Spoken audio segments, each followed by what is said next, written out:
directeur sportif prendre la main sur ça? Concernant le recrutement, il y a deux éléments à intégrer. La première chose, c'est, on l'a évoqué, vous l'avez posé à plusieurs reprises, il y a des joueurs qui ne prolongeront pas avec nous. Encore une fois, ce n'est pas une décision facile à prendre, mais notre métier, c'est de faire des choix. Et de faire des choix par rapport à une philosophie de jeu, un style de jeu, un plan, je dirais, de développement sportif bien défini, un système de jeu qui est basé plus sur de la possession, de la domination, un football attractif avec beaucoup de dynamisme, de vitesse. Donc il y a certains joueurs qui, après analyse, nous ont semblé ne pas être en adéquation avec les besoins. Donc ça, c'est important de le préciser. Il y a une analyse qui est faite en amont pour prendre des décisions. Et après, on sait que c'est des choix qui sont pas toujours simples à prendre. Ça a un impact au niveau humain, mais ça fait partie de notre métier. Donc on prend la responsabilité et on le met en place.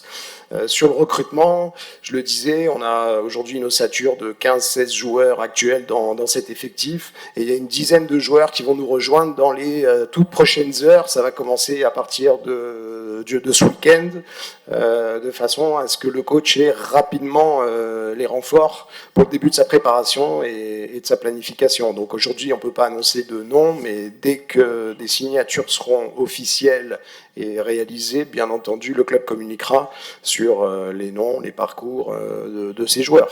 Donc voilà, c'est dans les prochaines heures et les prochains jours que vous aurez toutes les informations. Donc, très clairement, il y a une restructuration, une nouvelle organisation à mettre en place, des process.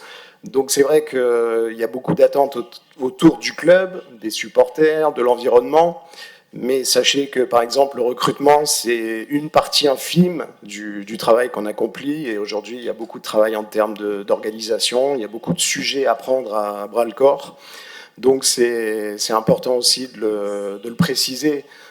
Parce qu'on n'est pas uniquement ici pour aligner 11 joueurs sur un terrain, des remplaçants sur le banc, mais c'est tout un projet, mettre en place des fondations, une méthodologie et une nouvelle approche en termes de gestion du club et notamment de la stratégie sportive. Voilà, donc ça, ce sont les éléments, je dirais, de grandes lignes, d'axes de développement. On l'a dit aussi, le coach l'a précisé, c'est un club qui forme des jeunes joueurs. On va s'appuyer sur ces jeunes joueurs-là. On a réalisé toute une analyse avec un certain nombre de données, qu'elles soient statistiques, physiques, athlétiques. On a aussi fait de l'analyse vidéo, donc on sait aujourd'hui quels sont les jeunes qu'on peut conserver ici.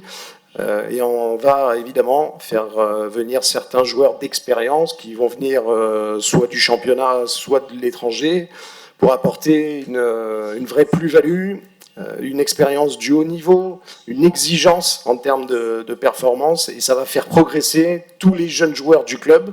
C'est aussi cette logique-là, pour qu'à terme, on puisse, je dirais, à la fois développer ces joueurs, leur donner un plan de carrière, et qu'ils puissent, à terme, d'ici 2-3 ans, s'épanouir et partir dans des plus grands clubs, pourquoi pas à l'étranger. Donc c'est aussi la logique dans la stratégie de développement sportif, de mettre en valeur nos meilleurs éléments, nos meilleurs jeunes, et de leur donner l'opportunité de partir. Ce sera une belle promotion pour le travail du club, pour l'image et pour la notoriété.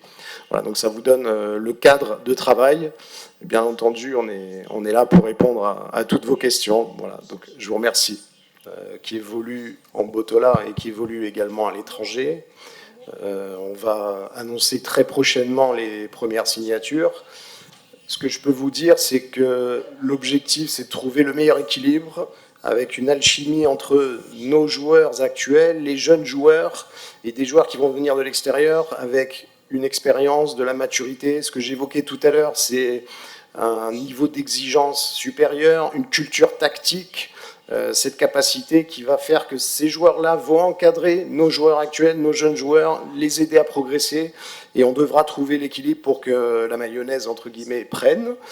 C'est la logique qu'on a développée avec le coach. Pour préciser, on a quand même conservé une quinzaine de joueurs de l'effectif actuel, Et on compte renforcer cet effectif avec une dizaine de joueurs qui viendront à la fois de la Botola et de clubs étrangers. Après, sur l'intégration des joueurs que vous évoquiez de binationalité, ça coule de source pour nous, c'est-à-dire que ce sont des joueurs qui ont à la fois un passeport marocain, qui ont des attaches par rapport au pays, qui ont une envie de venir jouer ici. Et ça, c'est un des critères de sélection. Il faut qu'on ait des joueurs qui aient une pleine motivation à rejoindre le club, à défendre les couleurs de ce club et à être pleinement investis. Donc les binationaux représentent cette opportunité. Après, vous le savez, il y a des règlements aussi. On doit tenir compte du nombre de joueurs autorisés étrangers à jouer pour le club. Donc on essaye de trouver le meilleur équilibre possible, encore une fois, entre les joueurs actuels, nos jeunes joueurs, des joueurs de l'extérieur, des étrangers, des binationaux. Bonjour, merci pour votre question, enfin vos deux questions qui sont très pertinentes. Concernant les objectifs, ils sont ambitieux. Si on est là aujourd'hui, que ce soit le coach, que ce soit moi, clairement, on veut que ce club redevienne une place forte du football en Botola. Il a toutes les installations, il a tout le potentiel pour y parvenir. Donc notre valeur ajoutée, c'est de créer les conditions, une équipe qui puisse rayonner et à court terme sur cette saison, c'est batailler dans les 5-6 premières positions. On sait qu'il y a une compétition qui est rude avec des clubs qui sont performants comme Berkane, comme le Wydad, le Raja, le Phare. Mais on doit être en capacité aujourd'hui, avec l'appui de nos dirigeants, de batailler avec ces équipes-là. Donc ça, c'est notre ambition à court terme. Si on se projette à moyen terme, sur 2-3 ans, l'objectif c'est de se qualifier pour des compétitions internationales. Donc on va viser le podium. Encore une fois, on doit être ambitieux, on doit mettre les moyens pour y arriver. Quand je parle de moyens, c'est pas uniquement des moyens financiers, c'est notre savoir-faire, notre expertise, des compétences. Ça passe par le staff, par la logistique, par toutes les personnes qui travaillent autour de ce groupe et des joueurs. Donc voilà, les objectifs, ils sont ambitieux, ils sont clairs, on a une feuille de route et on est aligné avec nos dirigeants sur ces objectifs à atteindre. Pour la deuxième partie de votre question, sur mes motivations personnelles, j'ai eu bon nombre d'expériences en Europe, la dernière dans un club qui jouait la Coupe d'Europe, Conference League. J'avais envie de retrouver un projet un peu plus proche, je dirais, de ma culture francophone. Le Maroc, c'est un endroit que je connais, à la fois pour des raisons personnelles et professionnelles. C'est un championnat que je suis depuis plusieurs années, que je connais. J'avais essayé d'ailleurs de faire venir quelques joueurs de ce championnat dans mon club précédent. Donc c'était très clair pour moi, à partir du moment où il y avait une vraie volonté des dirigeants de réorganiser, de restructurer, de bâtir quelque chose de costaud dans la durée. C'est vraiment ce qui m'a intéressé. Donc c'est le projet, l'ambition avant tout. Et puis à titre personnel, c'est un beau challenge. Je pense que, comme le coach l'a dit aujourd'hui, on a la chance d'être dans un pays où les choses évoluent positivement. Il y a beaucoup de dynamisme autour de l'organisation de la CAN, l'organisation de la Coupe du Monde un peu plus tard.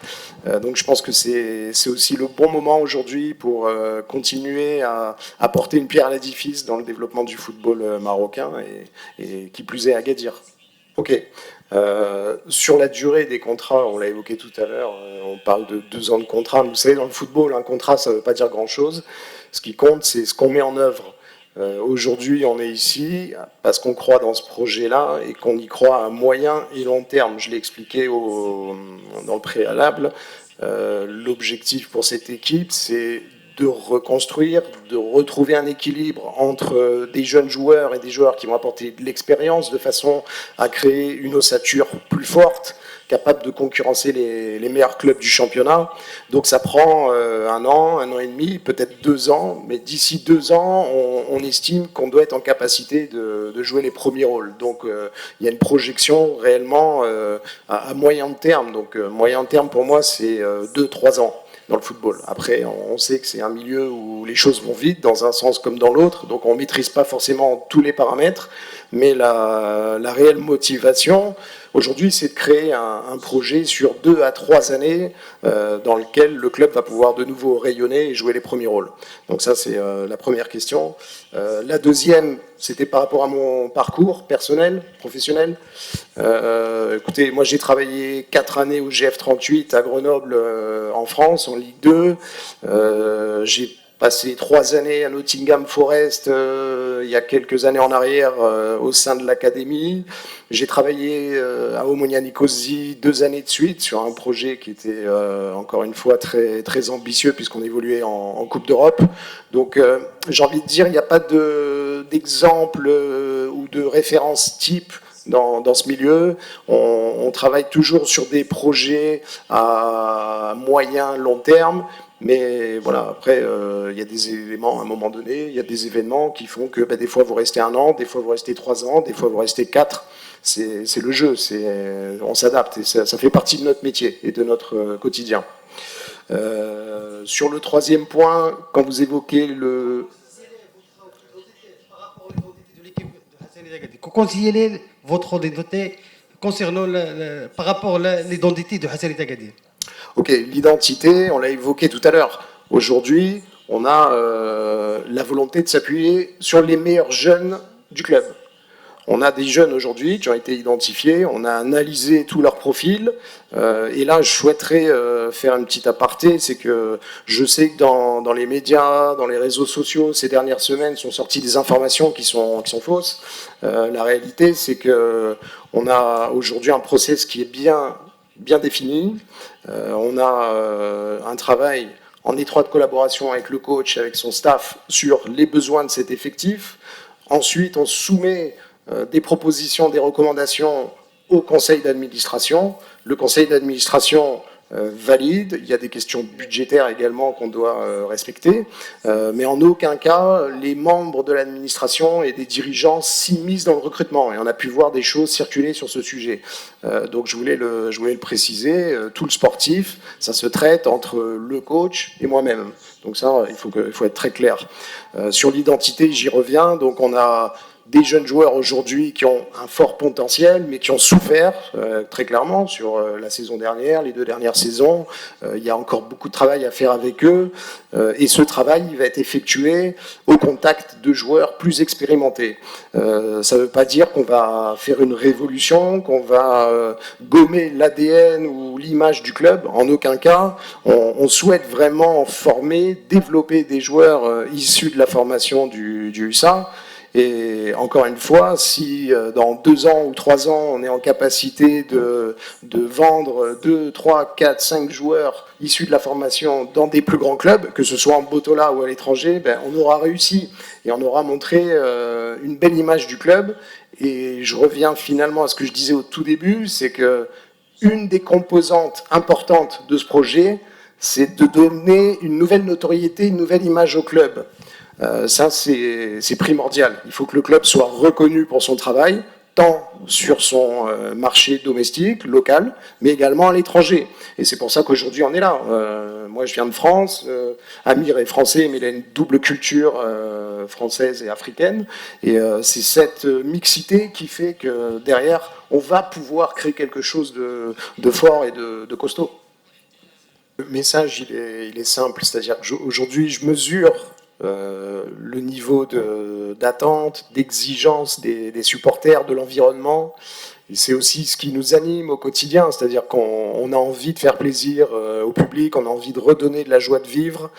Et pour ça, on doit se doter de moyens nécessaires pour atteindre nos objectifs, qui sont ambitieux, je le répète. On va construire la meilleure équipe possible, avec la meilleure mentalité possible, et qui puisse correspondre à l'ADN de la ville, aux attentes des supporters et redonner finalement de la confiance et recréer du lien avec le public. C'est ça l'objectif. À la base, le sport, c'est la passion, c'est transmettre des émotions et ça fait partie de notre métier d'essayer de créer cette alchimie et de partager avec le public. Donc je vous demande à tous d'être derrière nous, de nous soutenir et on donnera toujours le meilleur de nous-mêmes pour faire le plus possible pour ce club et pour la ville.